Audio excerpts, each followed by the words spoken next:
It would be absolutely wrong of us if we talked about Babylon, the Tower of Babel, and we didn't spend quite a bit of time talking about a certain gentleman named Nimrod.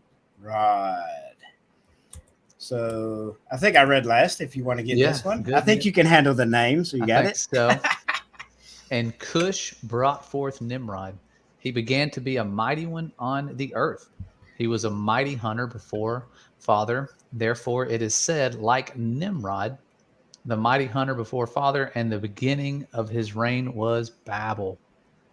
And Eric and Akkad and Kelna in the land of Shinar. From that land, he went to Ashur. Sounds like somebody telling me to be quiet. And built Nineveh and Rehoboth, Ir, and Kela, and Rezin between Nineveh and Kela, the great city. Oh man, I shouldn't have done that to you. That was mean. It's all Nineveh. good. I'm mean sometimes. Just kidding. Yeah. So Nimrod's influence on the occult and pagan practices that are still practiced today cannot be understated. Cannot be understated. He had such an influence on so much stuff, and we're going to see that as we go forward. So let's look at Sargon, aka Nimrod. So this is a quote from Yah bless his soul as he rests. Rob Skiba. This is from his first book, actually his second book, Babylon Rising, and the first shall be last. And this is from page 46. It's an amazing book. Let's see, where am I at currently? Page 159. So not all the way through, but it's amazing so far. All right, so this is page 46. Let me read this one real quick. And this is very interesting. What's the point? The point is simply this. After the confusion of the tongues at the Tower of Babel, men went away talking about the same guy, Nimrod, only now in their new language. Thus, Nimrod, the great and mighty warrior, hunter, god, king, became known by many different names throughout the world. With 70 different nations / languages. That's a lot, folks. 70. Not 10 or 15, 70. Coming out of that one event, aka Tower of Babel, it is now easy to understand how this one man could be known by at least 70 different names. Now, this last sentence is very interesting. Not sure it's true, but it's very interesting. In fact, I would submit that this may be the true esoteric meaning behind our national motto, E pluribus unum, out of many one. So very interesting thoughts, Mr. Skiba. Yes, he always thinks of these interesting things that make you go, why didn't I think of that? That makes so much sense. I'm not saying I co-sign with every thought and theory he has in his books, but he has some very interesting thoughts to think about. Definitely. Miss that guy. Yep. All right. So this is going to be our first video clip. This will be a familiar face for lots. This is Josh's hero. So we're going to play. This is the first clip of two of. I can't remember the name of the video, but it's got Apollyon in it by Sean Griffin. I think it's a couple years old. He breaks down Nimrod and a lot of stuff related to Nimrod and Babylon in this video. So it's not actually from the Investigating Babylon series, but you would think it would be from what he's talking about. So it's very interesting. Let's check it out. And so this is where, as we go through a historical search on Baal, and we get this idea of who this Nimrod cat turned in to be, and throughout the different languages. Because remember, at the Tower of Babel, the languages dispersed, and so people spoke different languages and called him different things. So we also see him in the Greeks. He just called Ares, Bacchus, Dionysus, Eros, Hermes, Pluto, Poseidon, Zeus, Kronos. Over here in like a Canaanite concepts, you get him called Mars, Cupid, Vulcan, Mercury, Pluto. I'm sorry, this is still some Greek ideas here. These are just different names. Jupiter, Saturn, Lupercus, Marduk, but yet Marduk is more of a Canaanite name. Nebo is more of a Canaanite name. Cronus is a Greek name. Odin, here's where we go into more of like a Norse mythology concept, whereas Odin, and Thor, that kind of concept, right? Osiris and Tammuz. Osiris here is an Egyptian name. It's actually Asur, and we're going to go into that here in a few slides, and where that name actually comes from, because we see that in Scripture. We also see it in the extra biblical books, and just in general, there was, in the Egyptian writings, there was this cat named Ashur, who actually the Greek for Ashur is Osiris. That's the word Osiris is the Greek transliteration of the word Ashur, and so that's where that's just in case people don't understand that. But Tammuz, Baal, as we already talked about, and then Dagon. We see Dagon interacting, during some of the stories in the scriptures where they're calling him Dagon instead of Baal, and because it was all depends on the region they were in, the tribes they were in, the kingdom they were in. Like I said, they just kind of bathed it over with a different look and a different feel and a different name, but it all represented the same pantheon of gods, and they all worshiped them with the same type of practices. And so, this is just a couple of ideas here of what this guy looked like according to the depictions of different cultures. This is a relief bust from ancient Babylon of Nimrod. This is one that's carved in the side of a building in one of the ancient sites.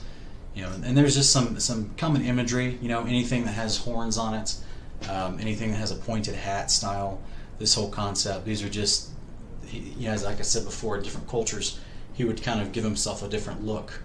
Different clothes, sometimes makeup, different things, as we see in different pictures and personifications of him, because he's appealing to different people, or at least the priests that were propagating this religion were creating the idols to appeal to different people. I mean, the actual guy Nimrod was dead for a long time, but we're going to go over why he was personified as a god, a little g god, and why people continue to worship him even after his death, up until the point where he's actually resurrected, and that's what he's spoken of by the Egyptians. This is why I say the Egyptians also worship the sun god, as many people know, named Osiris. Osiris is the phoenix, the only god said to be destined to return at the end of time. Osiris is the Greek transliteration of Ashur, as I just said, and the phoenix idea was that there was this thing that was died, but it rebirthed by fire, and to be resurrected. Of all the pantheon of gods, and all the there's all types of other little lesser gods, right? But Osiris is always the top. He was the only one that's destined in all the stories to be resurrected, just like the Bible, right? The Bible claims this guy comes back, and we're going to go over those verses here in a minute. Ashur is there in all her company. His graves are about him, all of them slain, fallen by the sword. This is Ezekiel 32:22. This is just a passage talking about when the Messiah returns on the day of the Lord and what he's going to do. Ashur shall not save us. We will not ride upon horses, neither will we say any more to the work of our hands, ye are gods. For in you, Yahweh, the fatherless find mercy. Isaiah 14:3. So the worship of Baal was popular in Egypt from the latter New Kingdom in about 1400 BC to its end.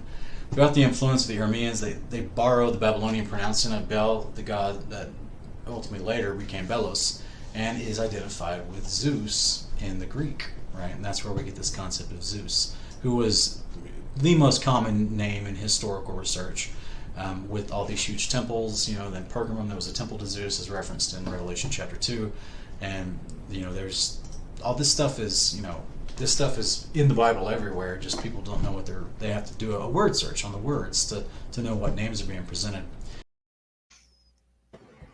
There's a couple comments I have to before you say anything. I got to do it. All right, let's see.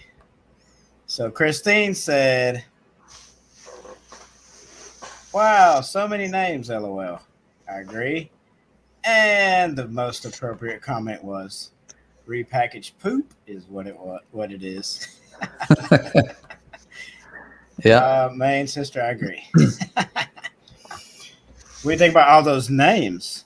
It makes the research on this topic hard, because there's so many different titles for this guy, and that's why when we start looking at some of the symbology, it all starts to look alike. When you look at their past idols that have been found and artifacts, and compare them to modern day artifacts and things, they always look nearly identical. We'll see that later.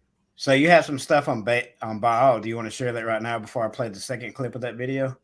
The Baal symbology. We can wait. Yeah. We can wait. All right. So let's play the second part.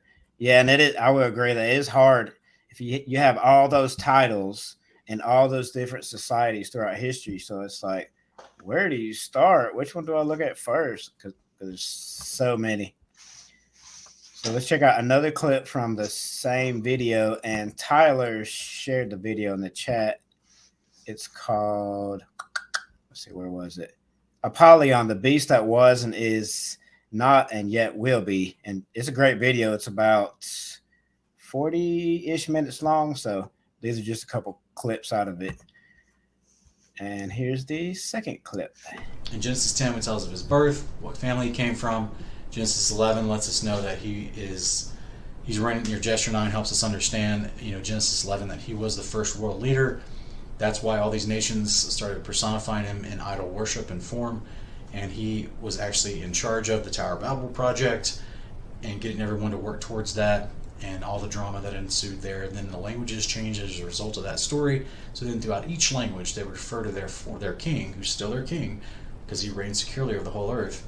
But that miraculous event that changed their languages, now they're referring to him with different names. And that's what we discussed all throughout the different regions, that he was Baal, Molech, Osiris, Apollo, and the Greek transliteration of Apollo is the word Apollyon.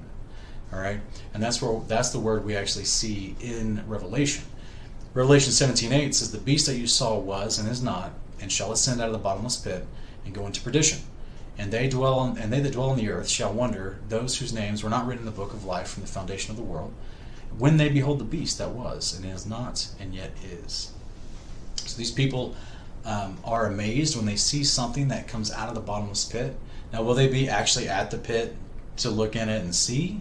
I mean, I doubt it, but because there's other context that talks about how the bottomless pit is open and everything in Revelation 9. But they're going to recognize this character, is what this verse is saying. They're going to actually see it, and they're going to recognize, hey, behold, this was the beast that was and is not and yet is. Now, they may not call him the beast, obviously. They're going to probably call him a name with reverence. But the Father's actually given us several different descriptors of this guy. He's called the treacherous one, Isaiah 33. 2 Thessalonians 2:8, he's called the lawless one. Here he's called a beast, right? Because this is the anti-Christ, the anti-Messiah. He's the opposite of all the goodness that Messiah is. And so that's why Scripture makes sure to reference him properly, so you get the right idea that this guy's trouble, get far away, there's no good involved in him, it's pure destruction. And so that's where in Revelation 9:1-2 it says, "Then the fifth angel sounded, and I saw a star fall from heaven which had fallen to the earth, and the key of the bottomless pit was given to him. He opened the bottomless pit, and smoke went up out of the pit, like the smoke of a great furnace. And the sun and the air were darkened by the smoke of the pit." Okay. So here, just like we saw in Revelation 17, it said that the beast you saw that shall ascend out of the bottomless pit. So we know where this beast comes from. It's out of the bottomless pit. And this part here is talking about how this pit was open. There's a lot of smoke that covered the air. So these are all very literal terms. All right. Other things come out of the pit. But then it says here that a king over these other things that came out of the pit is the angel of the abyss. And his name in Hebrew is Abaddon. And in the Greek, he has the name Apollyon. It's in Revelation 9:11. Now, many people get confused with the idea of angel, right? And that word in the Greek just means messenger. A lot of people think that it doesn't necessarily talking about someone that serves God in the heavenly realm, right, above the firmament. It just, that literal meaning of that word means messenger, right?